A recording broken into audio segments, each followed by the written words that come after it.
नीलगिरी वकिल संघ निर्वाचन में उपखंडर चित्तरंजन षडंगी सभापति किशोर दास संपादक और नीलगिरी बार मिहिर राउत सभापति शुभेन्द्र विश्वाल संपादक निर्वाचित। राज्य बार काउंसिल निर्देश में आज समग्र राज्य में समस्त वकिल संघ निर्वाचन शेष होईछि। अनुरूप भाव नीलगिरी उभय बार निर्वाचन होइतिला। तेबे पूर्व उपखंड बार समस्त कर्मकर्ता तथा सदस्य निर्द्वंद्व निर्वाचित होइतिबा बेले केवल आनुष्ठानिक घोषणा बाकी रहितिला। उपखंड वकिल संघरू पूर्वतन विधायक तथा वरिष्ठ आईनजीवी चित्तरंजन षडंगी सभापति एवं किशोर दास संपादक भाव निर्वाचित होइतिबा बेले संघर अन्य समस्त सदस्य मध्य निर्द्वंद्व निर्वाचित होइतिले। कार्तिक कुमार राउत निर्वाचन अधिकारी भाव परिचालना करथिले। मात्र 55 सदस्य विशिष्ट नीलगिरी वकिल संघर सभापति निर्वाचन में प्रतिद्वंदिता देखा मिलता। यह निर्वाचन में 49 जन आईनजीवी भोट करथिबा बेले वरिष्ठ आईनजीवी मिहिर कुमार राउत और सुनील विश्वाल मध्य प्रतिद्वंदिता होइतिला। मिहिर कुमार राउत 37 खंड भोट पाई सभापति निर्वाचित होइतिबा बेले सुनील कुमार विश्वाल 17 खंड पाई पराजित होइतिले। संपादक भाव शुभेन्द्र कुमार विश्वाल, अनंत प्रसाद उपसभापति, शरद कुमार बेहेरा सह संपादक, करुणाकर स्वाई कोषाध्यक्ष निर्वाचित होइतिबा बेले कार्यकारी सदस्य भाव निवेदिता जेना, प्रतिमा महांती, राजलक्ष्मी पट्टनायक, प्रशांत रणा और शांतनु कुमार विश्वाल निर्द्वंद्व निर्वाचित होइतिले। वरिष्ठ आईनजीवी क्षीरोद कुमार दास निर्वाचन परिचालन करितिबा बेले श्रीजुक्त मिहिर कुमार राउत विपुल भोटर विजय लाभ करितिबारु तांको नीलगिरी वकिल संघ पक्षरु अभिनंदन जना जाइतिला। नीलगिरी मनोज महांती रिपोर्ट, जनता एक्सप्रेस। परिचय देवे। मिहिर कुमार राउत आज नीलगिरी बार निर्वाचन में सभापति पद में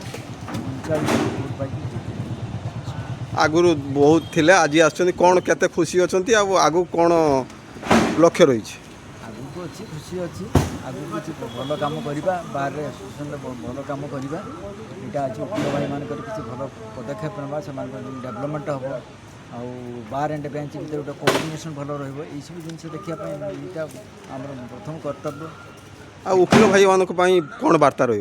वकिल भाई मान हाँ वकिल भाई मान ये कथा जो बर्तमान वकिल भाई मानकर समस्या किसी रोचे आम एसोसिएशन सल्व कर बार काउंसिल जो प्रकार समस्या रही विभिन्न प्रकार बेनिफिट विभिन्न प्रकार ये सेटा आम बार एसोसिएशन परिचय देले।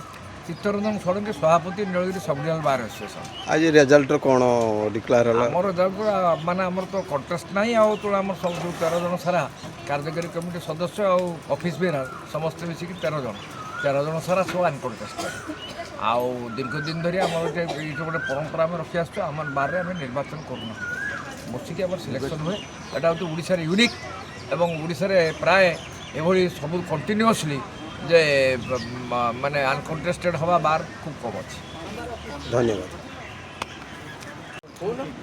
आज तो आप निर्वाचन डिक्लेयर तापर कौन कह? मु किशोर कुमार दास सेक्रेटरी भाव निर्वाचित होती आज इलेक्शन रे। आम ये बार रे गोटे एकता बजाय रखिंट समस्ते इलेक्शन पूर्व गोटे मीटिंग करी आम भितर निर्वाचित करी प्रतिनिधि मानक आम जीते था। ए वर्ष मध्य अनकंटेस्टेड भाव में समस्ते विजय लाभ करछंती। आमर विभिन्न कार्यक्रम रे एकत्रित होई आम समस्ते लड़ुचु लागिचु। निकट अतीत आम एडीजे कोर्ट पर लड़ाई करूँ और पाइचु। आगु को आउ 2टा कोर्ट केमिति आमर ये हम पक्सो कोर्ट एवं SC/ST कोर्ट से आम लड़ाई जारी रखिबू एवं उत्तरोत्तर केमिति उन्नति हम आम बार से दृष्टि देव। धन्यवाद।